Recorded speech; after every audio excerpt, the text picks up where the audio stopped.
Record. All right. I'm recording. Okay, so everybody's hearing me okay? Hi to all of you. I'm so excited to see your names, and some of you I know well, others of you not as well, but I probably know your face, and I'm really missing seeing all of you guys, but I'm glad we could get together today and talk about books. I'm Becky Nelson, for those of you who don't know me, and I am retired school librarian after numerous years, latest retirement from Franklin County Public Schools at Hearn Elementary, and I have continued to teach children's literature at UK for over 20 years, and I'm still doing that.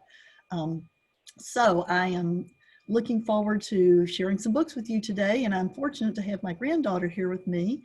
Her name is Athena Saturday, and Athena is 10. She's a rising fifth grader at Scapa in Fayette County in Lexington, and she is a voracious reader. She has read maybe not all, but most of these books, and many others that I haven't read. So feel free to ask her any questions. It's nice to have a tween here with us, and I told her to chime in at any point. I have had a little challenge screen sharing, so everybody cross your fingers. What I would like to do is see if I can share my screen with you. All right, looking pretty good. And let me see if I can get that slideshow going. Well, that's something. There we go. Had a little pop-up in front of there. There we go. Does that look okay, Jessica? Yes, I can see it. Great. All right. So the title of my program today is the new Newbery 2021 Contenders. This is just my personal short list so far. There'll be many more to come out, I'm sure, that may end up topping some of these. Every year I read for the Newbery, and it's really fun. I start reading in January, and I try to predict who will win the Newbery. Sometimes I can get it, and other times not. Where do I get my books to choose to read when there's so many hundreds of them out there? Well, I found these sources. I've had in the past, Jessica and I were just discussing how much we've enjoyed in the past having Newbery clubs in our schools. So I would get my books from these sources as well. These are three sources I use a lot. Now, I don't want to forget to mention Tidal Wave.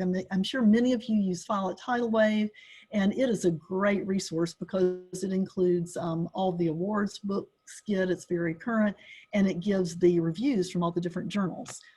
You can also use, this is Jen J's book sheets, and all of these are linked, but I'm for you to look at later because you will have this PowerPoint, but I'm not going to take the time to go to the link. But Jen J, if you haven't come across her, every year does book sheets as well as many other interesting things with new books. And she takes all the journals and she puts a spreadsheet on there by starred reviews. So like the top ones will have 6 stars, the next ones will have 5 stars, and on down. And so I get a lot of books with book buzz from her. Also Heavy Metal, which is a school library journal production. It's a place where people weigh in and they throw out titles that they've read they think could be Newbery winners. They have a lot of good articles. Goodreads also, if you are on Goodreads, one of my favorite ways to keep track of my books, you can join the mock Newbery Club and the Mock Caldecott Club, and they read a book a month that they think might be a good possibility for the award. So those are some good sources to find these books. What I decided to do, I've got a lot of books on here because I hated to leave any out that I'd read that I thought were really worthy. I know I won't get through them all, but what I've decided to do is order them as far as my top favorite on down to the least favorite of all the wonderful ones. So anyway, my favorite on down. Now, Athena may or may not agree. She might have had a different order of these books, but we'll also hear what she thinks about that. So I wanted to start out with the one that so far, this is my Newbery, and it came out early in the year. And when I read it, it just had Newbery written all over it. To me, and I've also put the stars on here, what the literary journals have given them so far. So this one does have 5 stars. I'm not the only one impressed with this book. Just 2 different covers here. Lauren, I'm a huge fan of Lauren Walk. You'll remember her from her Newbery Beyond the Bright Sea and her Newbery Honor Wolf Hollow, both amazing like this one too. And if you will bear with me, I was able to get this book as an ARC, and I write reviews for School Library Connection. And I wrote a review on this book and started for them. So it does it pretty succinctly because I thought a lot about it. So let me just read you, if I may, what I wrote about this book. 12-year-old Ellie announces that the first person she saved was a dog in a compelling first line opener describing the intriguing girl that she is and foreshadowing the amazing save she performs as the book progresses. Set in Maine in 1934, the Great Depression has forced Ellie and her family to abandon their home in the city and move to a remote area beside Echo Mountain, where they farm, hunt, and provide for themselves. Dogs indeed are important characters in the story.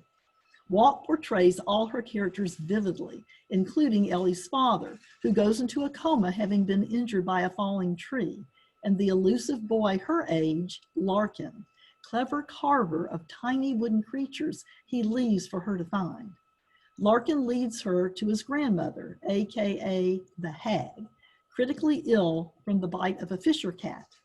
As Ellie discovers the natural healing powers within her, she bravely and boldly uses successful but unconventional means to save her father, the Hag, her puppy, and ultimately her sense of self. Walk again spins a fascinating historical fiction novel with strong female characters. Her short chapters, infused with adventure and mystery, most ending on cliffhangers and including abundant dialogue, will prepare readers through a novel they will find hard to put down and make this title an excellent read aloud. Walk's beautiful descriptive language can be used to teach literary imagery and character development. Her themes of kindness, bravery, interconnectedness, and spirituality will provide good discussion.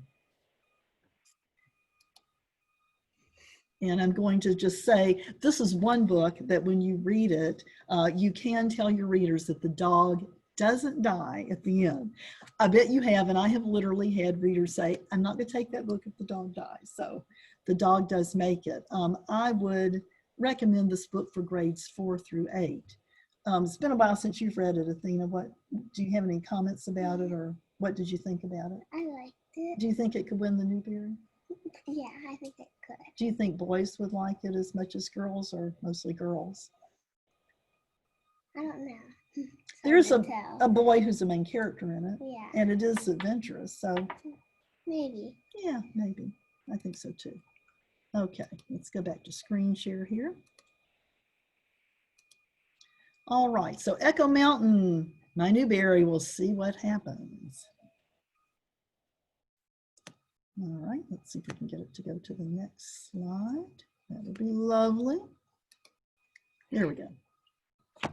Okay, the next one that I was extremely impressed with is Here in the Real World. You know, Sarah Pennypacker is the author of the Clementine books, but she also, which are fun, but much lighter than this particular title, but she also wrote Pax, which I really thought should have gotten at least a Newbery honor when she wrote that. It was a much more serious novel, as is Here in the Real World. My friend Mary Lou, who is a children's librarian at Scott County Public, this is her Newbery, and she says about this book, a book about how we become whom we were meant to be. This book involves 12-year-old Ware, W-A-R-E, and he's a very introverted child. But he overhears, he's a child, an only child. He overhears his parents wishing for a normal child, and that really hurts him to the core.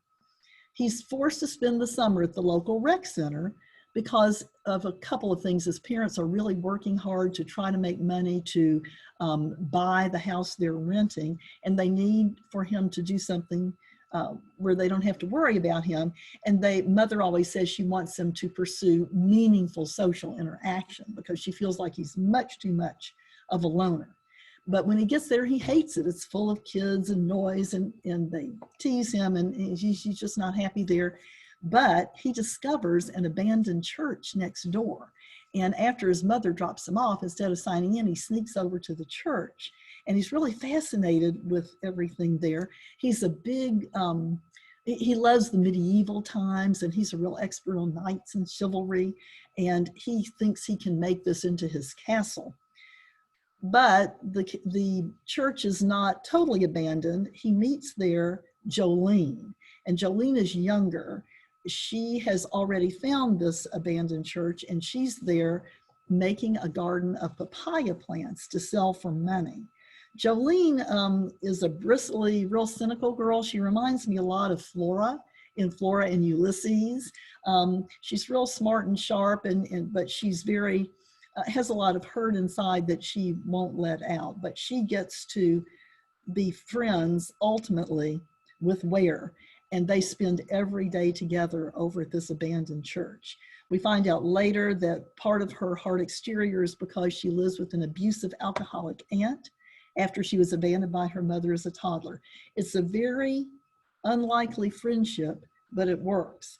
And I have to laugh at Jolene is always saying she's so disgusted with Ware because he always thinks that things can be worked out, things can be fair. And she's always saying to him, "Oh, I keep forgetting. We're in magical fairness land. Oh no, darn. Sorry, still here in the real world." So this is just a really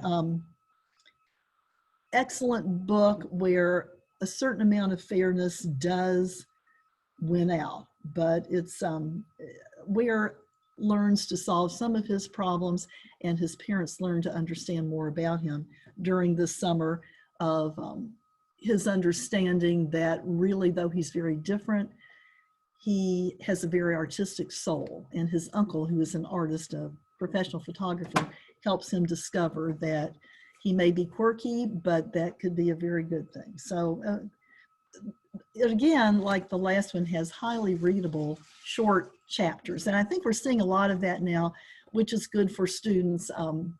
Get through the chapters quickly, and they really feel like they're accomplishing something, and it makes it more readable. This one I included. I was conflicted about whether to conclude it or not, but I'm so impressed with it, I included it. The Rise and Fall of Charles Lindbergh. You know Candace Fleming. She is just the pinnacle of nonfiction writing. As you see, it's gotten 6 stars reviews. I wanted to include it because it is a biography, so a nonfiction for you there, Jessica. And it is just an amazing book. It technically, I don't know if I'd have it in an elementary library. I definitely have it in a middle school library. Adults is very readable for adults as well. But it is about Charles Lindbergh. And of course, he achieved fame and adoration after making history with his 1927 solo transatlantic flight from New York City to Paris. He became the most famous man in the world. And that's kind of all I knew about him. I don't think I learned any more in history about him than that. But as it turns out, he's an overwhelmingly complicated figure. And Candace Fleming has heavily researched him and his wife. He married Anne Morrow Lindbergh, which I knew because, of course, she's an author and a poet and was famous in her own right. But he is a really complicated man and has a very dark side, which was news to me, but I think our students need to know all sides of these famous figures. What Candace Fleming does is she takes the first section of the book and she starts out with him as a child and shows how he rose to be the American hero he was. It also includes, which is something else we all know him for, sadly, the kidnapping and death of his first son.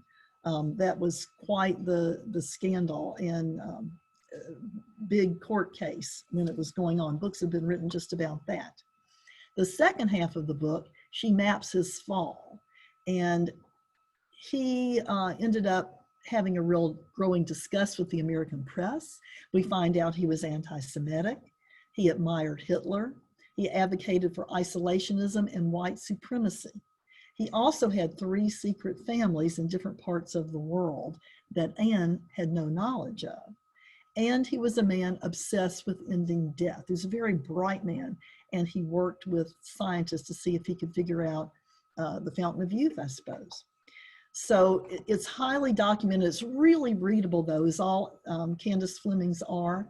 She can use quotations because she uses their diaries, journals, and letters, which allow them to speak for themselves. So again, short readable chapters.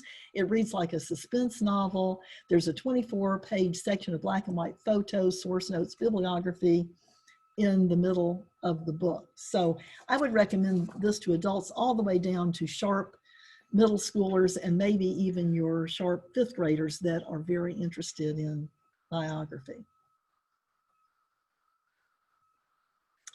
Efren Divided is one I just read recently from Ernesto Cisneros, and it is really timely. It's a realistic portrayal of a tight-knit immigrant family, and their lives are suspended when the glue of the family, Ama, is deported in an ICE raid. And 12-year-old Efren Nava tells the story of having to take on adult responsibilities overnight. He suddenly is caring for his 5-year-old twin siblings who are challenging at 5, as you can imagine, and the little boy even is a special needs child.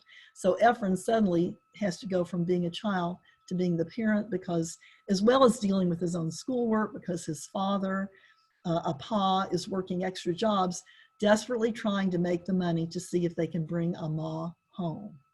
So this book really takes you into the trials and tribulations of these families in our midst whose lives are upended with these ICE raids and deportation. And it gives you a glimpse of how challenging it is once someone is deported to get them back. But along with that, he also celebrates the kindness of the Mexican-American community, its richness of food culture, and its resilient spirit. So it's really a must read, and to me, a must have in our library for our students to understand their perhaps classmates who live in fear of the sort of thing happening to them. The next is The List of Things That Will Not Change by Rebecca Stead, and of course we know her from her Newbery Award winner, When You Reach Me. This one is a really fun read. It's about 12-year-old B, and she is reflecting back on her life since her parents' divorce, which happened when she was 8. At that time, she's the only child, and at that time, as they were divorcing, they gave her a green notebook, and it was the list of things that will not change. Number 1 was, Mom loves you more than anything, always. Number 2 was, Dad loves you more than anything, always. And she adds to the list. She keeps that, and it's very dear to her. She keeps that book, and she adds to that notebook as things go along to help her cope. It's interesting in that we find out, number 6 she wrote in is, we are still a family, but in a different way. Dad has planned to marry his partner, Jesse. They both work in a restaurant. Their dad is a chef and Jesse is the manager. And she's thrilled about this because she really loves Jesse. She already knows him. And she is especially excited because he has a daughter, Miriam, who lives in California with her mother. Her name isn't Miriam, sorry, her name is Sonia. And she's always wanted a sister. That's been what she wants more than anything in the world. And now she has a sister, and not only a sister, but a sister her age, finally. But it doesn't work out quite that way, in that Sonia is a little more skeptical about how this will all play out. She's not sure she likes this change. She's not sure she likes Dad getting married. She's not sure she wants another sister. So B goes through a lot with that, but to a good end.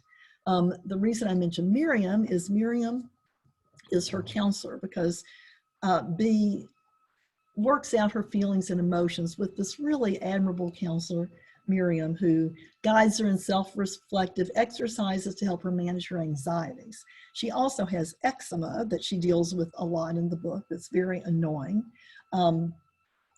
And she goes through a lot during this period of time up until Dad's wedding. She also has a lot of guilt because she found out Dad has a brother that he's not speaking to, and she invited the brother to the wedding, though Dad didn't know she did this. And when the brother that he's not speaking to comes, he tries to upend the wedding and causes all kinds of chaos. But really, all's well that ends well in this book. And Bee does get her sister, and she gets her second dad, and her parents have a really wonderful relationship. They show how divorce can be done right. I think Stead's greatest strength is her understanding of the middle grade psyche, and she has a great respect for the complexity of children's feelings. A lot of issues are tackled in this book: courteous divorce, eczema, friendship, mental health, sisterhood, homophobia, and a beautiful model of a gay marriage in the face of adversity. I think grades 4 through 7 would like this. And the reason I put Sloan and Wolitzer's Two Night Owl from Dogfish up here is because I fell in love with that book last year. And it reminds me a lot of this book. It's two girls who, they didn't know each other before they went to camp and before their fathers fell in love and decided to get married. And so that starts their relationship, and the whole book is their text back and forth, and it's poignant, it's lovely, it's hilarious. I really recommend that one too, but it can't be a Newbery. That was last year. But the list of things that will not change is very well done. The next is from the desk of Zoe Washington, 4-star book. I really love to find books that show diverse characters with reasonably normal lives. It's not just talking about, in this book, slavery, her being discriminated against because of her color, and all of those are important, but we need our diverse characters. We need to look at them as just regular characters. And she is in this book, other than her big conflict is when she turns 12, she lives outside of Boston with her African-American mother and white stepfather, and they all have a great relationship. But she never knew her father, and she receives a letter from him when she is 12. It kind of slipped past Mother. Mother, we find out, has been keeping, Dad has been trying to write her letters all along, but Mother's been hiding them from her. Dad, right before Zoe was born, Mom was pregnant with her, Dad was accused as a college student of killing a college classmate, of murdering her, and he was sent to jail. So he has been, at that point, Zoe's mother would have nothing to do with him, and she didn't want Zoe to know anything about him. So he has been in prison all this time, but this letter kind of slips through. Zoe gets to it before Mom sees it. She is fascinated. She's always wondered about her father. They start writing back and forth. Her grandmother is complicit in this.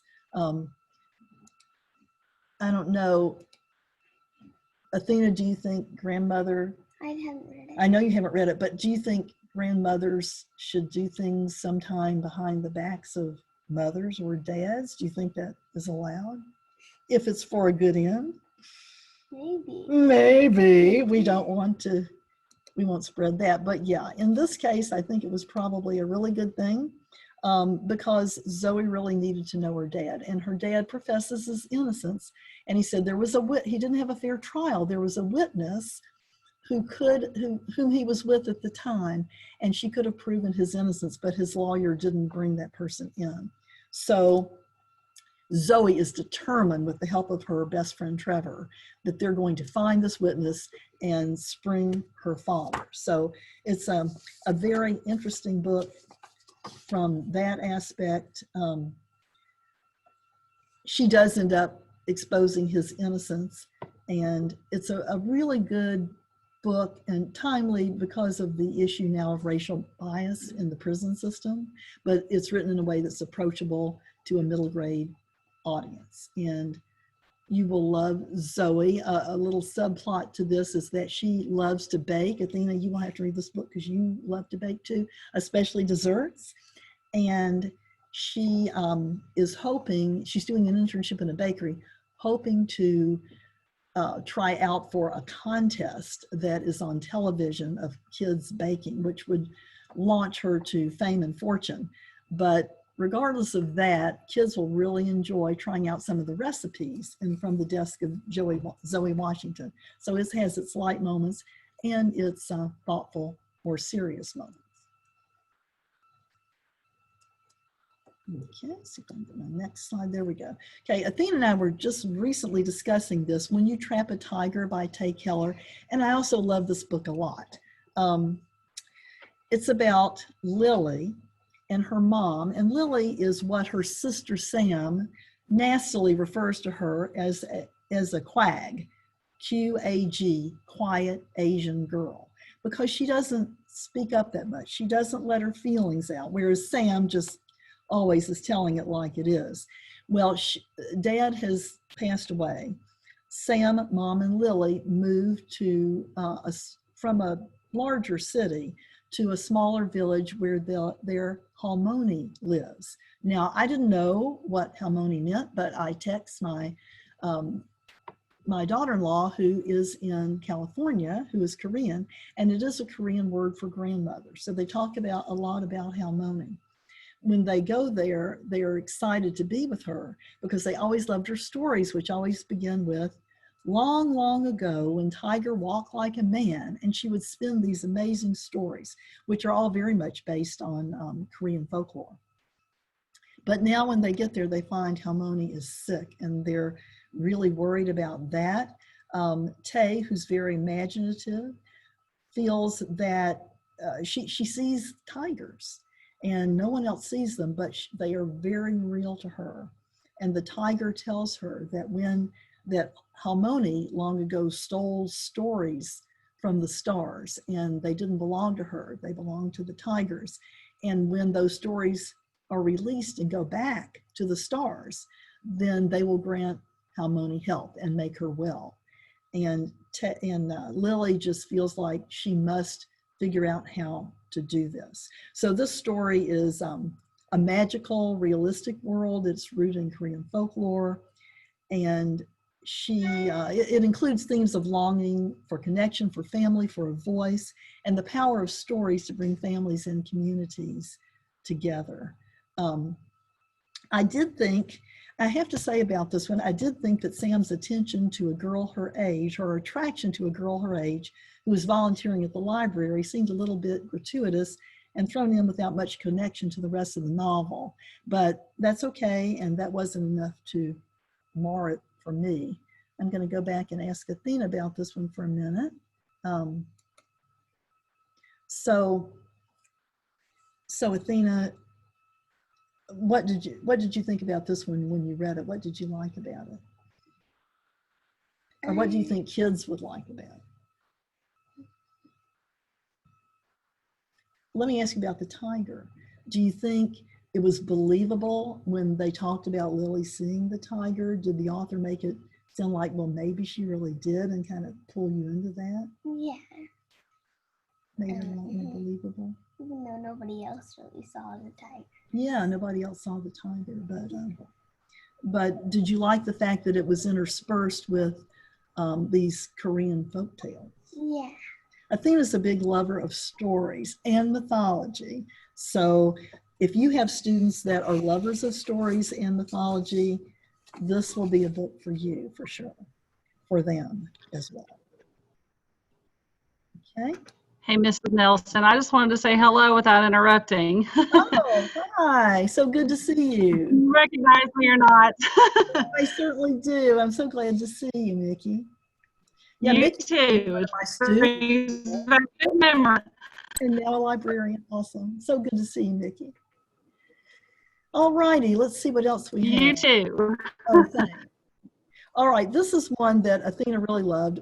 Athena, do you think this is The Girl Who Speaks Spirits by Sophie Anderson? And Athena, do you think this might be your top book of all the ones that we read together?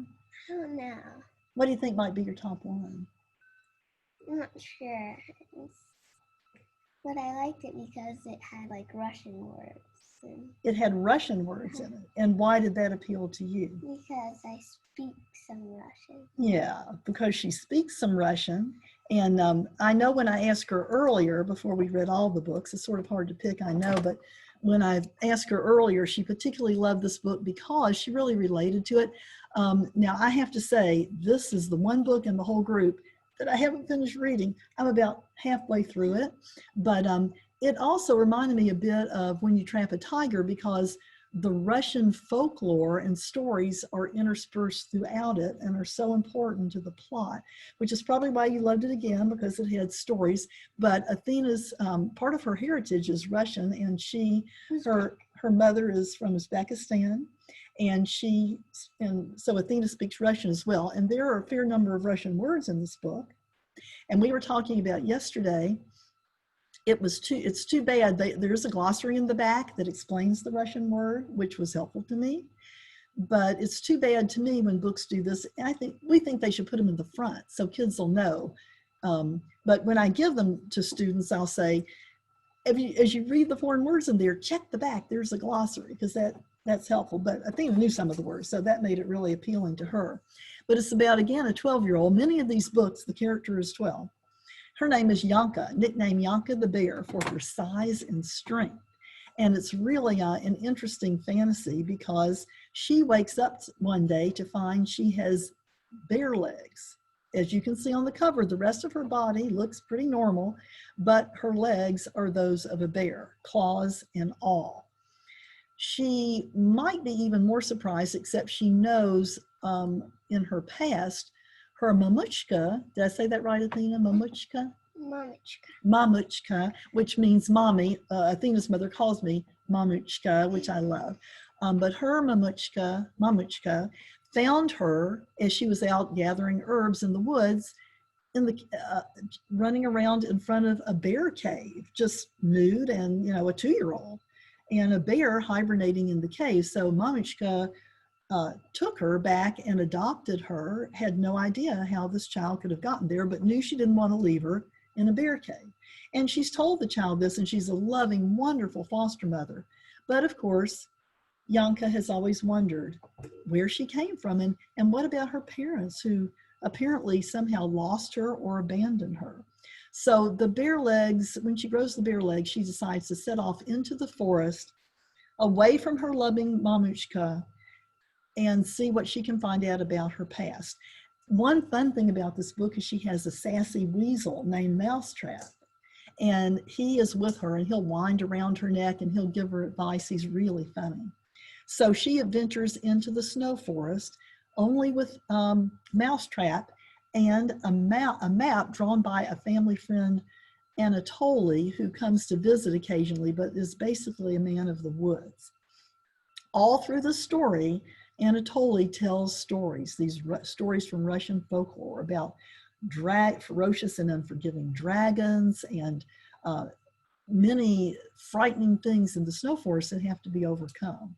So she does venture out, and she has to encounter some of these things in order to find her heritage and ultimately to save the village where she was adopted.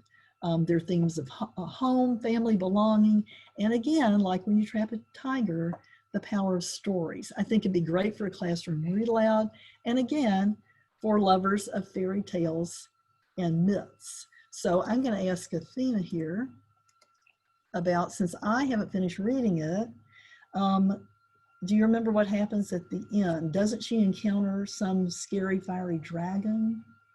Yeah, she does, and Speak up loud. And she has to drive this ice arrow tip into the dragon's heart. Oh yeah, she has that because Anatoly gave her this icy blue, sounds a little bit like Frozen, doesn't it? Yeah. Icy blue arrowhead. And so she uses that to drive through the dragon's heart. Because that's the only thing that can kill the fire dragon. Wow, and she's brave enough to do that. And her friend, she encounters many friends along the way. Cool. And they help her. They help her do that. Well, it sounds like, I'm excited to finish reading the book. Sounds like high adventure to me. And it sounds like guys and girls might really like this book. You think so? Okay, great. So The Girl Who Speaks Bear. Next is King of the Dragonflies by Kaysen Callender. And again, King is 12. This is another, it's really a realistic fiction, or I think it is. It has a little bit of a mystical element to it, but it's basically realistic fiction set in these current times, and it takes on a lot of issues that we're seeing more and more in children's literature as we're encountering them more and more, talking about them finally in our society. He lives in Louisiana. He has just lost his beloved older brother, Khalid, but this just to an unspecified medical issue. It's not a police shooting type of thing at all, but he and his family are very traumatized, of course, about it.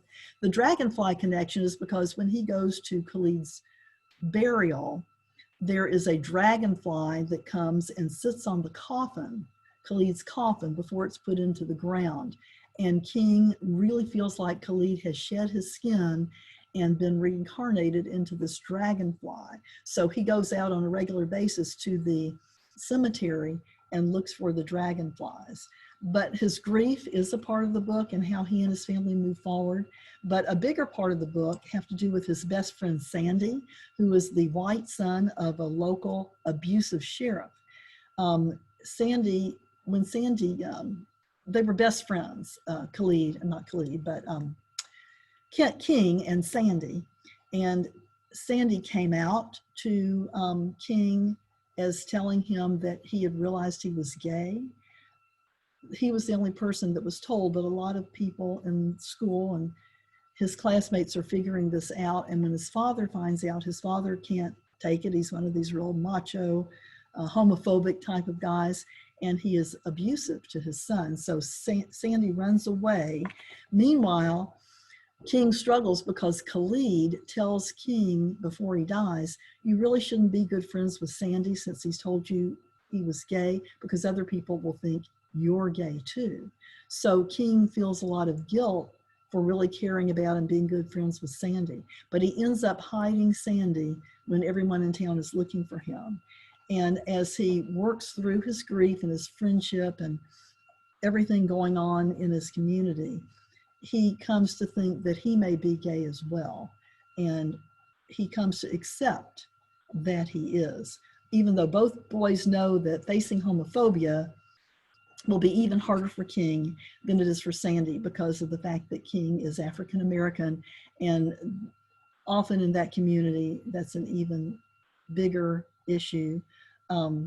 But the parents really do come around in this, and they love this son that is the only one they have left. They adore him, and they end up accepting him as he is. It's a struggle for Dad, but Dad said through the whole thing, we'll work through this because bottom line, I love you. So it's very affirming.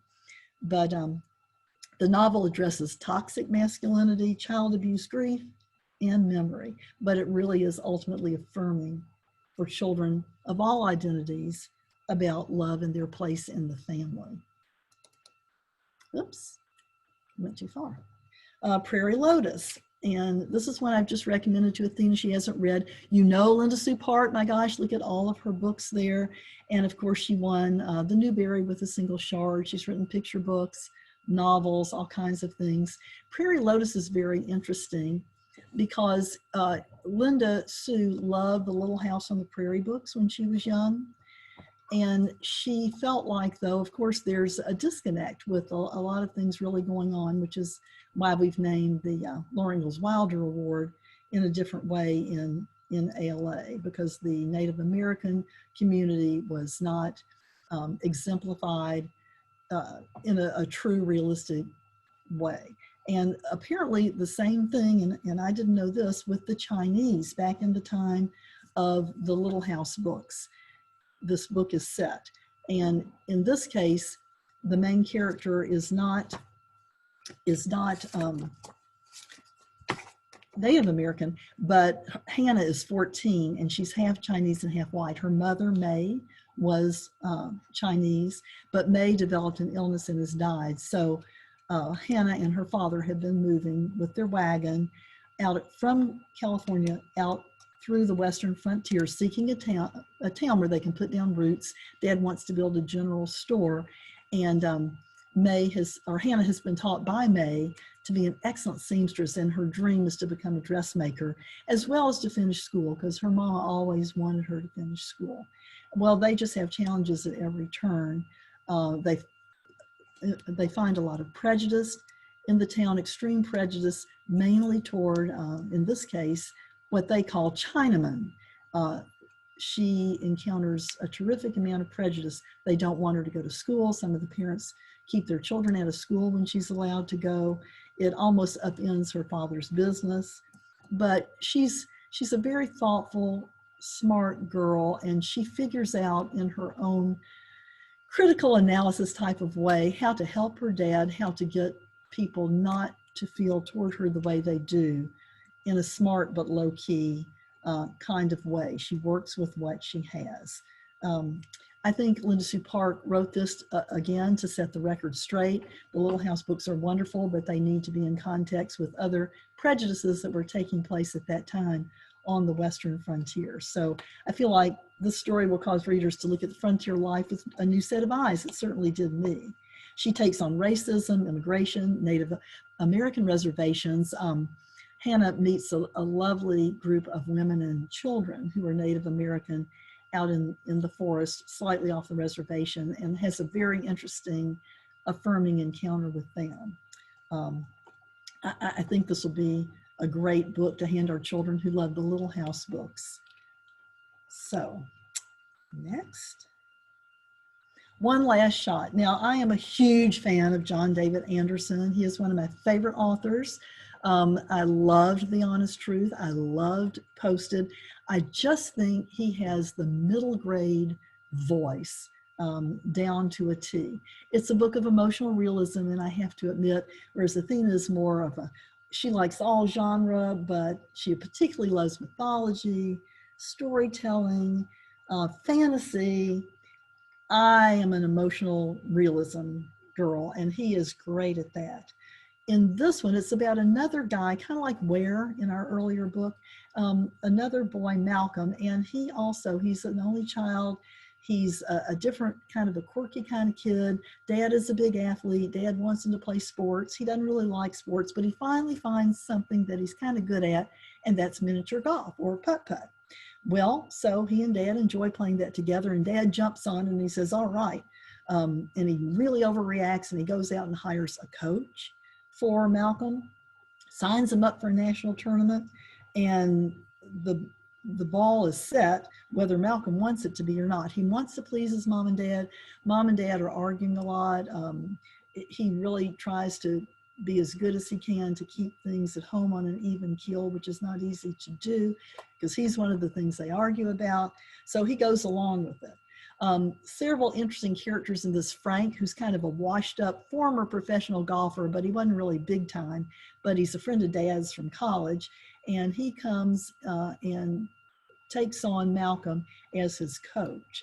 And he's kind of this disheveled guy and really kind of humorous, but he teaches, as it turns out, he's a godsend because he teaches Malcolm a lot about life and a lot about perspective. Another great character is Lex in this book. She is a girl that he meets when he's practicing at miniature golf, and her thing is dancing. She, again, is a loner, but she is a wonderful dancer. She could be at Scapa, I think if she tried out, she'd be there. And they get to know each other and really care about each other, and they try to support each other and attend each other's passions. But Malcolm always feels like he's never good enough, but he's trying to do well in this tournament because he's hoping that will help his parents feel better about the family.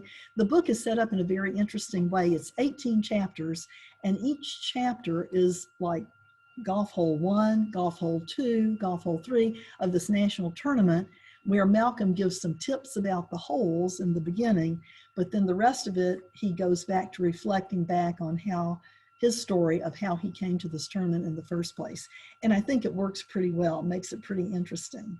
He finally in the book comes to realize he doesn't need to fix the problems of others, and he takes charge of the very interesting ending of the tournament and the book, which is a bit of a twist. I think guys as well as girls will enjoy this by John David Anderson. Chirp is an interesting book. I listened to this on audiobook. We all know Kate Mesner, and she's an excellent author. This one is about it wasn't one of my top favorites, but I think it's an important book in that she really takes on, shall we say, the Me Too movement in this book. And we don't have much of that in our collections.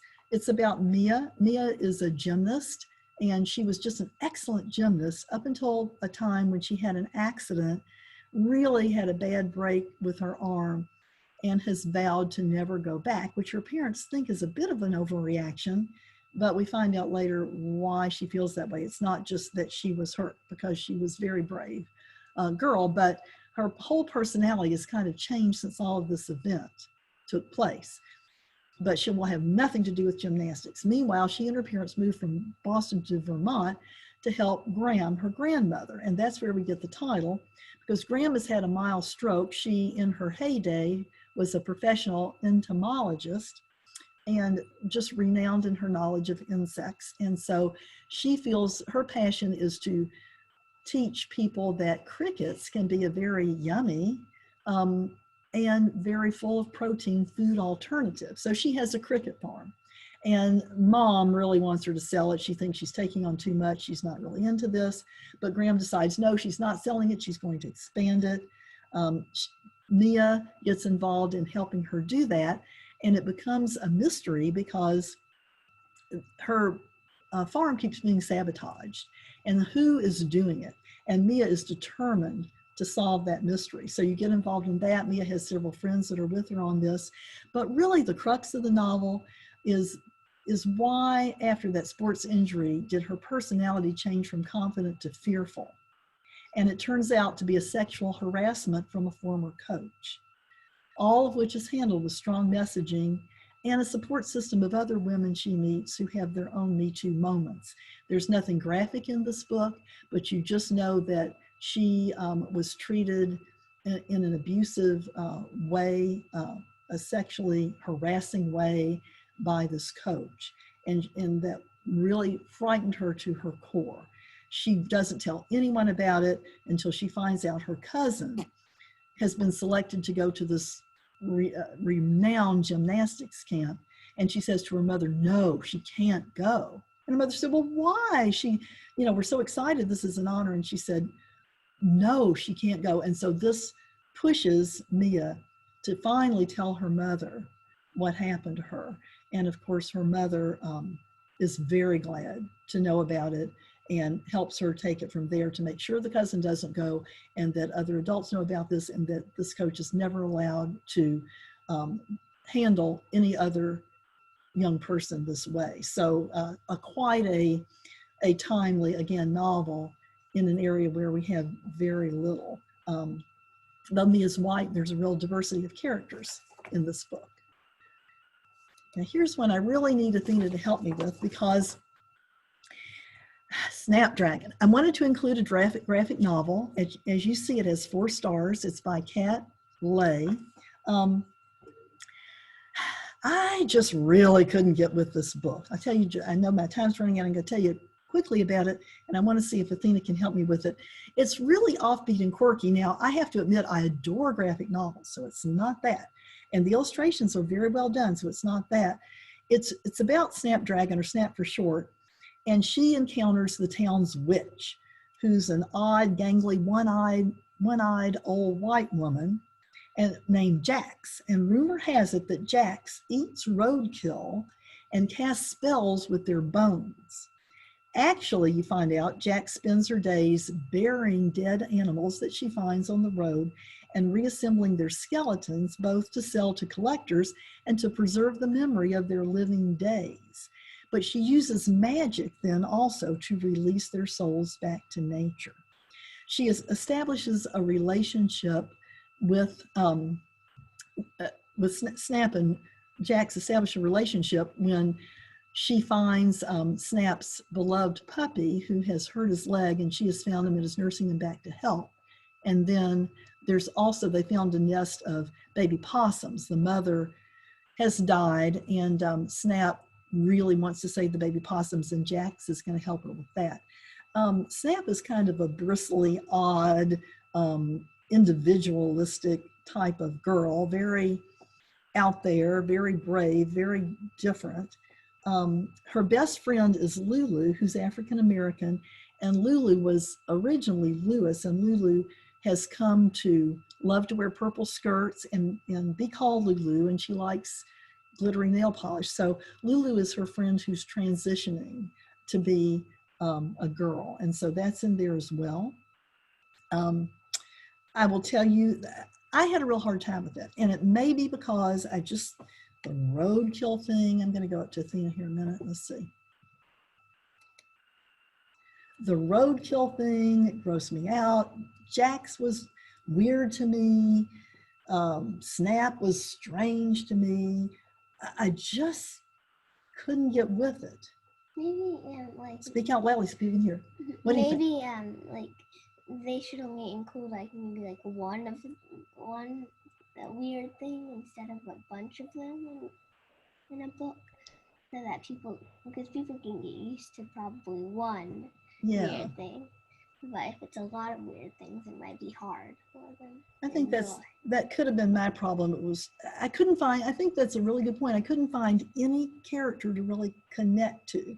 So maybe it's great to have diverse characters and people who are different, but I really just couldn't connect to it. I think you may have a point there, but it's just me, because I will tell you that, let me go back here. Okay, that the reviewers loved it. Kirkus called it sweet and fierce. Publishers Weekly called it full of magic and humor. This intersectional, layered tale offers joyful and affirming depictions of social outsiders and comfortably complicated families.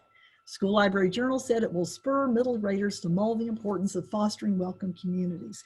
And believe me, if it does that, I'll have 5 copies of it. But it is very different, interesting. Hey, Becky, you're down to about 7 minutes. In the chat, I don't see any questions. You do have some comments there that you'll want to read when you get a moment. Just people commenting on the different books. I don't see any questions, though, that anybody has at this point, but you're down to about 7 minutes. Thank you, Jessica. And that is just perfect, because I have 1 book left. I didn't know we'd get through this far, but maybe we can chat a little bit at the end. But this is Rick, and I wanted to include this because, again, it's kind of a groundbreaking book. You may remember, or you may have in your libraries, George by Alex Gino. You may or you may not. Again, for at least a couple of years in a row, it's been the ALA Office of Intellectual Freedom's most challenged book of the year. And I think because the hot button now for challenging is transgender. And of course, if you haven't read George, it's about George who does transgender, make that a verb.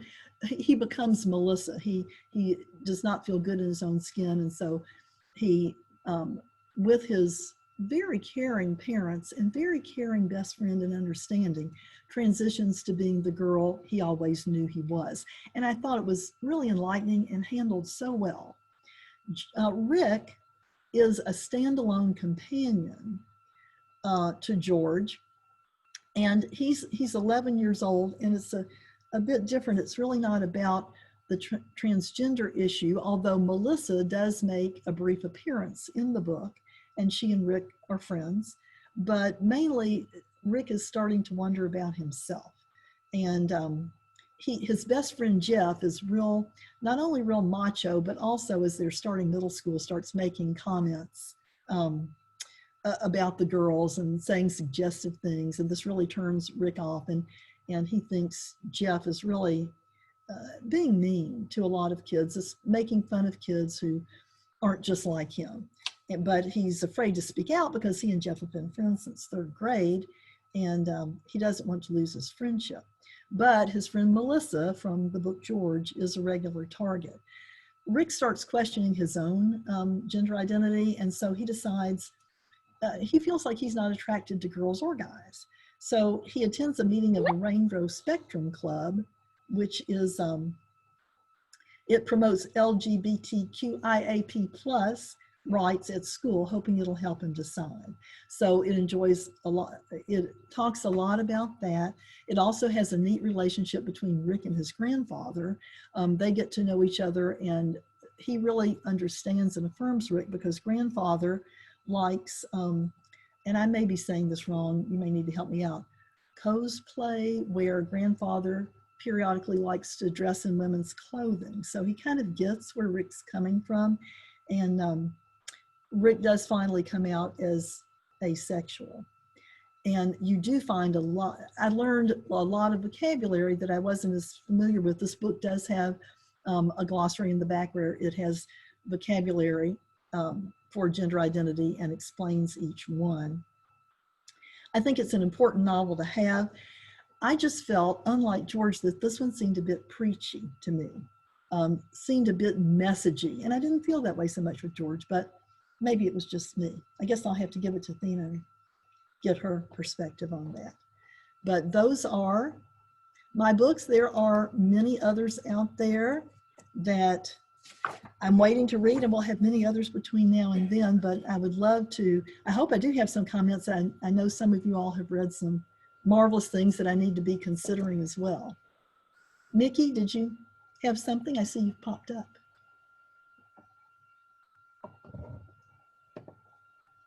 Maybe not. So anyway, if anybody has anything. Oh, thank you, Melinda. Got a nice message from her. Appreciate that. Always good to see you. Really. Becky, I was going to tell you guys, Scholastic hosted a training in Louisville, I don't know, earlier this year. I can't remember when, but Kaysen was there at that training and spoke, and that author's backstory itself was inspiring. So I can't wait to read the book, because the author identifies as they, them, and he, him pronouns, and just hearing the backstory, how he came about creating the book, or how they came about creating the book. It was just inspiring, so it made me really want to read the book, so I'm glad it's on your list. Oh, good. Well, it was a wonderful book, and I would love to have heard that. I bet he was so interesting. I'd be really interested in knowing how many of you all, so many of the books now are very issue-oriented, which I sort of think finally, and this is what our kids are dealing with, and they need to see themselves. I'm just wondering how many of you all are having challenges, including some of these titles in your collection, or receiving challenges about them. I hope not as much as it used to be, but I wonder, because so many of them are broaching on these issues that are controversial. And you guys, you can unmute yourselves. I've given everybody permission to unmute themselves if you have anything you want to add. I would love to hear from any of you all personally. Please feel free to contact me, and it'd be great to have some dialogue, and wish you the best in this next really challenging year. I know librarians will be the ones to pull us through it. So I'm on the listserv, and I'm always anxious to see what you all are doing. Great things. Happy reading. Thank you, Jessica, for hosting. I really appreciate it. No problem. I'm going to end the recording now. Thank you, Becky. Thank you, Athena. Bye-bye. Thank you.